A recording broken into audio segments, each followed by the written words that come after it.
Gringos en Buenos Aires. Gringos en Buenos Aires.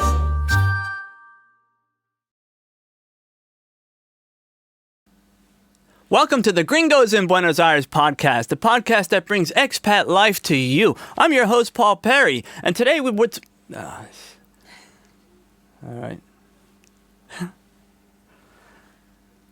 Welcome to the Gringos in Buenos Aires podcast, the podcast that brings expat life to you. Today's guest is from Atlanta. She runs a bar in Palermo. Let's give a warm welcome to Charlotte. Hello, Charlotte. Hi, Paul. How are you? Fine. Thank you for making it here. Yeah, I'm glad I finally did. Yeah, I know you're a little bit under the weather.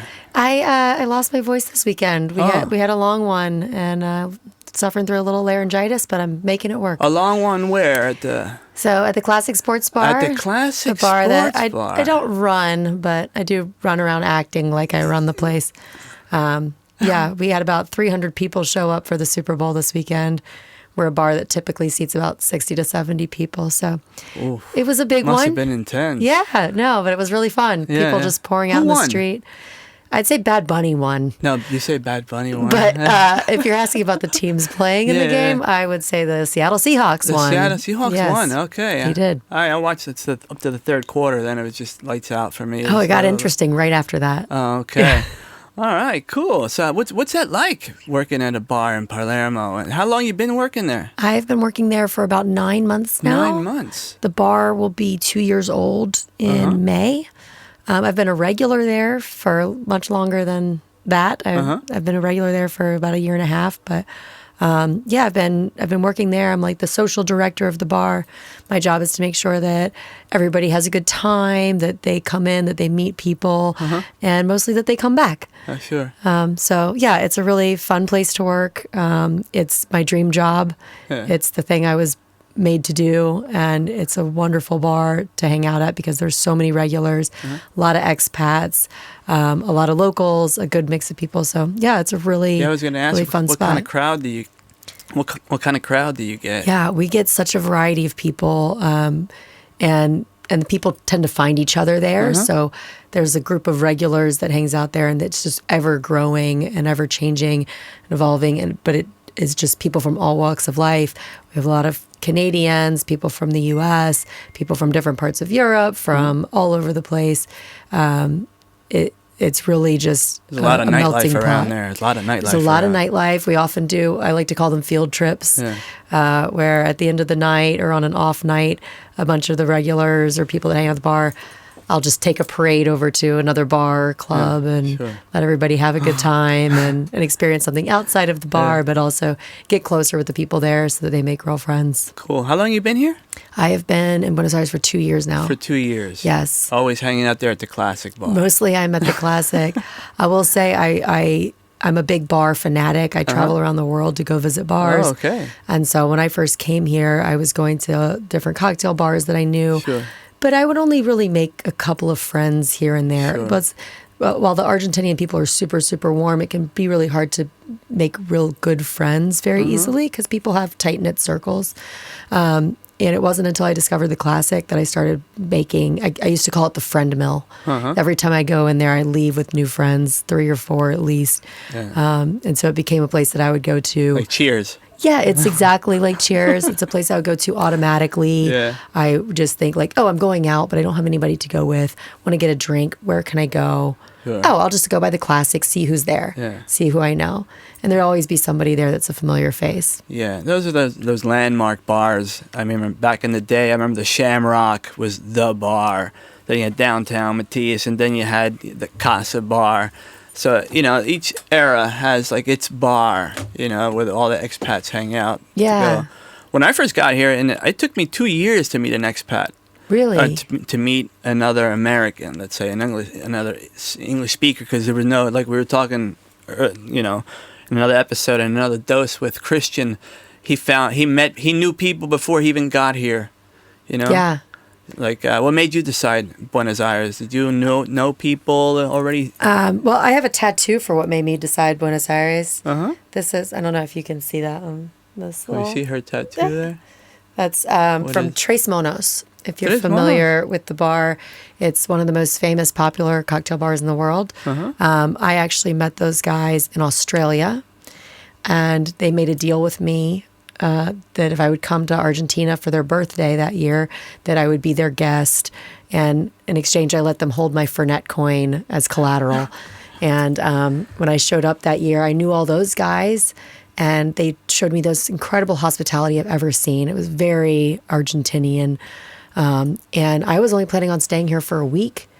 And after the hospitality they showed me, I started falling in love with the city. I left, I came back, I stayed for a month. And then after I took another lap around the world, I said, okay, it's time to settle down. I'm going to go live there. And so those were the people that I knew when I first came here. But that's a bar, a place you go, you hang out with them there. But I didn't have friends otherwise. But at their bar, I met the first 3 friends that I really had here who are still my very good friends today. Yeah. You mentioned Fernet. Did you know what Fernet was, or was that the first time? I knew what Fernet was because I follow the bar industry, and Fernet's a very cult classic thing to take shots of in the rest of the world. It's the bartender's handshake. There's a really cool story behind that. Look it up. I won't tell you the whole thing right now, but there's a very cool story behind how Fernet became so popular with bartenders, and it has something to do with how good it does not taste. But like mate. Like mate, yes. It's an acquired taste, for sure. But I started collecting the coins for Fernet. And if you haven't seen the Fernet coins, look those up as well, because they're very cool. Fernet coins. Yes. And so, yeah, I knew what Fernet was, but I didn't know at the time how popular Fernet and Cola was in Argentina. And so that was one of the first things that I really learned when I came here was why. Does that sell at the Classic? Oh, we sell a lot of it at the Classic. You sell a lot of Fernet? So the Gringos and expats are drinking a lot of Fernet? Some of the Gringos. Yeah? More of our Argentinian clientele, but some of the Gringos. Oh, you have Argentine clients? Absolutely. They go there to practice their English? A lot of times, sometimes just a table of Argentinians will show up to practice their English. Yeah. But also we show all the Argentina Premier League games, we show football and football, as I always say. Yeah. So for any of your sports, it's a popular place to come. But yeah, we have people that just come because they want to practice their English or they want to meet new and different people. So yeah, a lot of Argentinians as well. You said, so you're living here for 2 years. How's that work out, living? I mean, what do you rent? You got long to short-term rental? How does an expat that wants to go, how do they, Well, I've heard you ask the question before, and I do not consider myself an expat. I consider myself an immigrant. An immigrant? Okay, there you go. Yeah, because that's a big debate among some of the people that follow the podcast. Big debate. I get it. Immigrants and expats. I figure so I live you see yourself here as an immigrant. Yeah, I live here. Okay. I work here. I've built a life here. There you go. I'm an immigrant. I'm not just passing through. Paying your taxes here. I've decided to make this my home. So I'm an immigrant. And yeah, I rent, usually 6 months at a time, furnished apartments. I'm not trying to buy all the furniture and stuff. It has been more expensive in the past than it is now. Now that I have my employers helping me get accommodations, I'm not paying the Gringo prices because there is a difference in rental prices for the expats and, how much of and the locals. 50%. 50%? I'm paying half as much for rent now. I have a roommate now, so I'd say I was paying $800 a month for a studio for myself before, and now with a roommate in a 2-bedroom, I pay $400 a month. Yeah. So that's the USD. But that's much more affordable than before.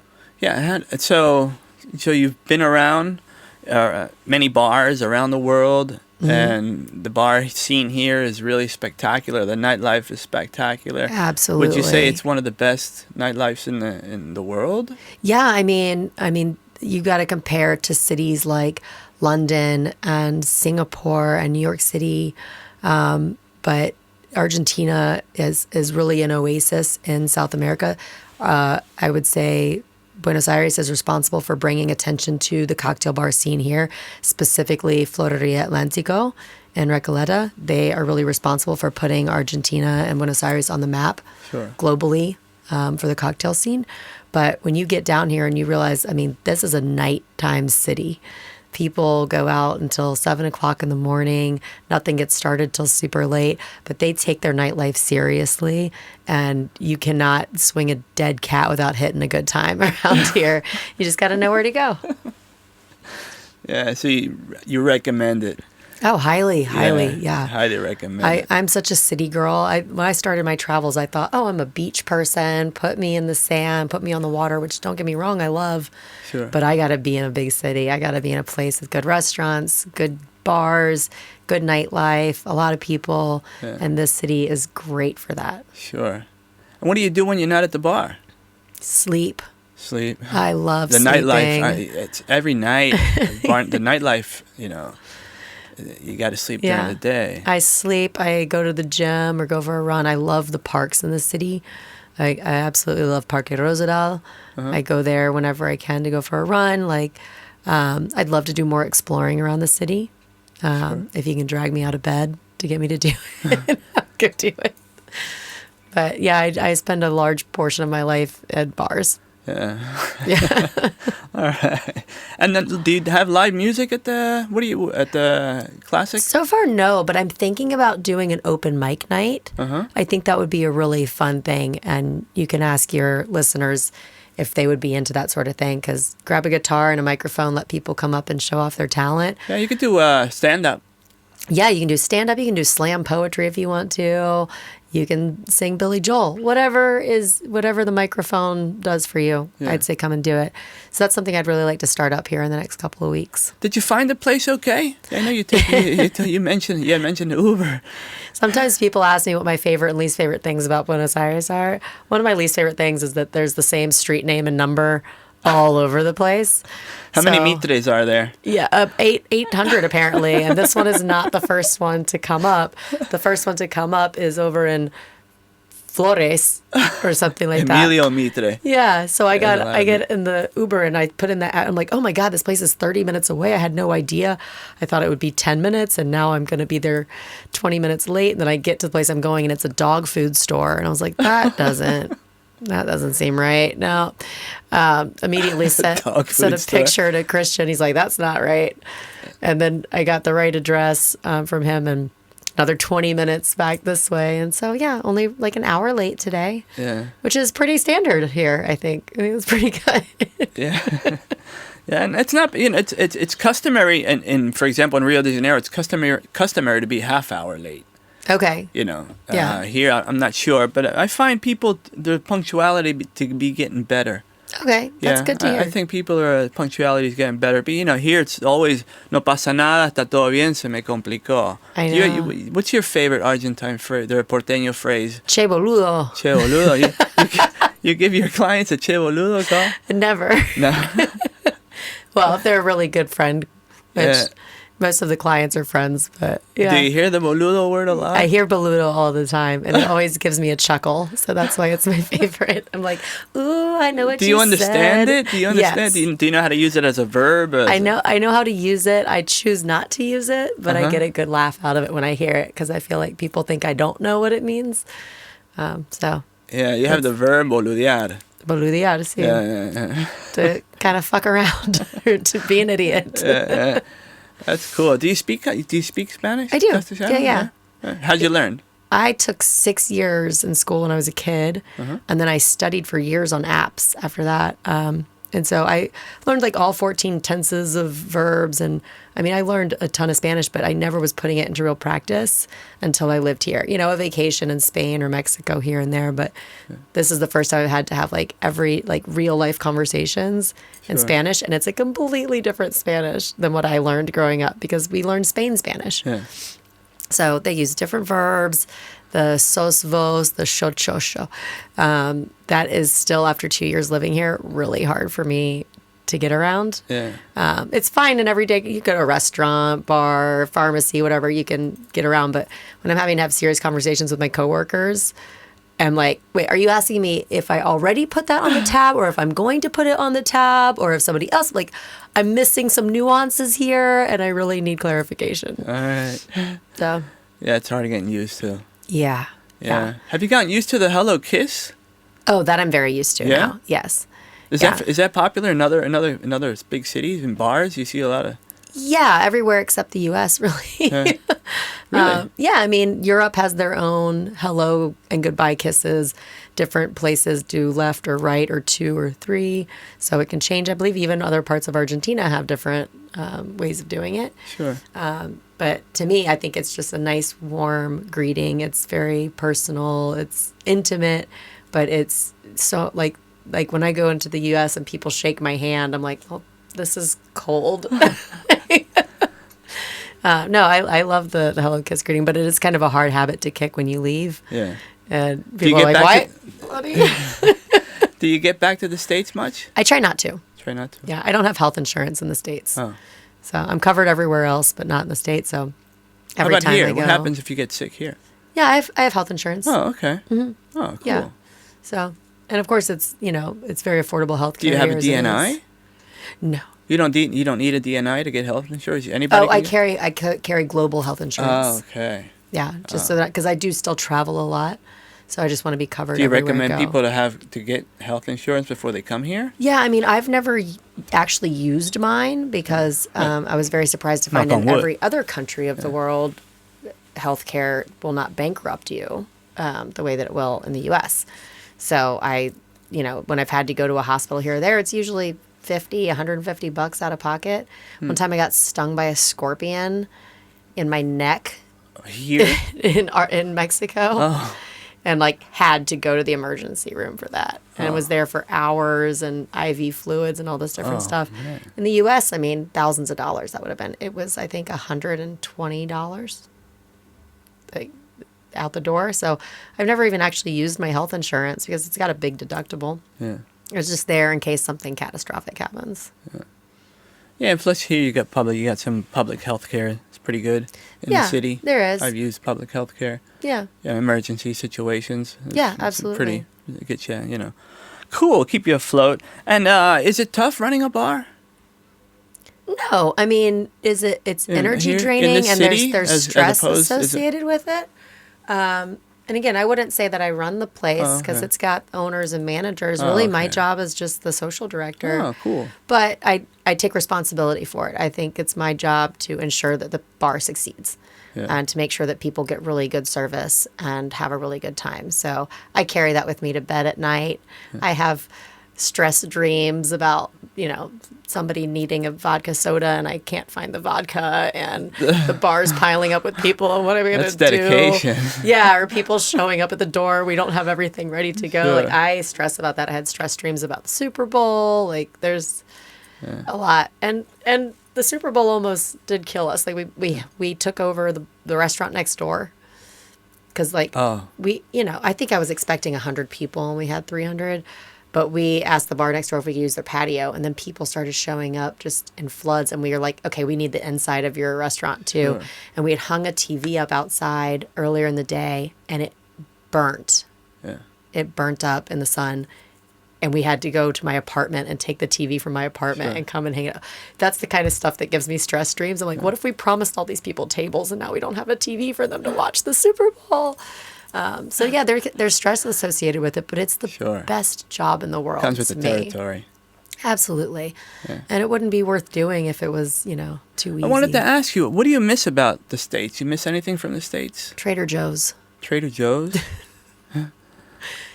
Yeah. For example, I miss water ice, soft pretzels, and cheesesteaks.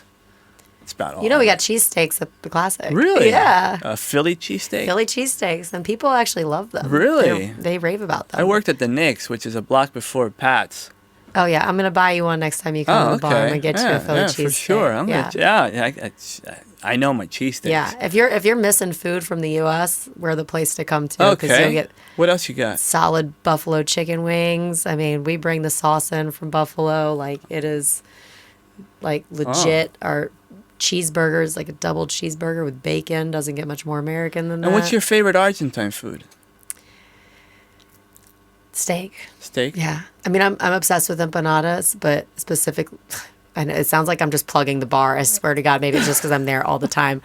But the empanadas that we have at the bar are the absolute best ones I've ever had. They're steak and onions and juiciness and delicious. But I love those empanadas. But yeah, I love a good Argentine steak because I think it's the best meat in the I world. think the best empanadas are fried. Well, the best everything is fried, to be fair. Yeah. Everything fried tastes better empanadas are fried. Awesome. All right. But I get you. And what's your favorite thing about Buenos Aires? The people. The people. Definitely the people. Yeah.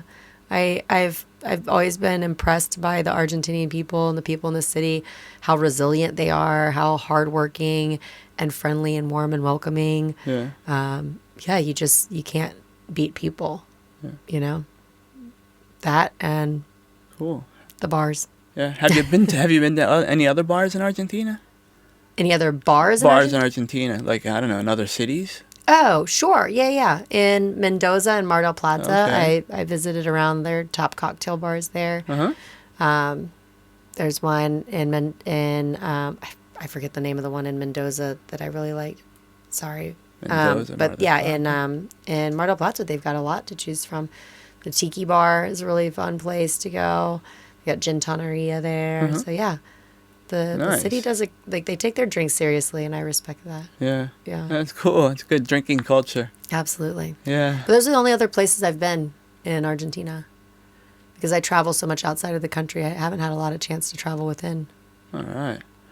Cool. Well, thank you so much for your time and Absolutely. for sharing your experiences as working in a bar, and not as a bar manager, but working the nightlife here in Buenos Aires. And thank you for joining us. Thank you for having me. I hope you had a good time. I really did, and I'm glad that my voice came out of its shell to get through this. So Okay. I'm excited. Thank you for having me, Paul. All right. Thanks a lot. Okay, and we'll catch you next time for another dose of the Gringos in Buenos Aires podcast. Ciao for now.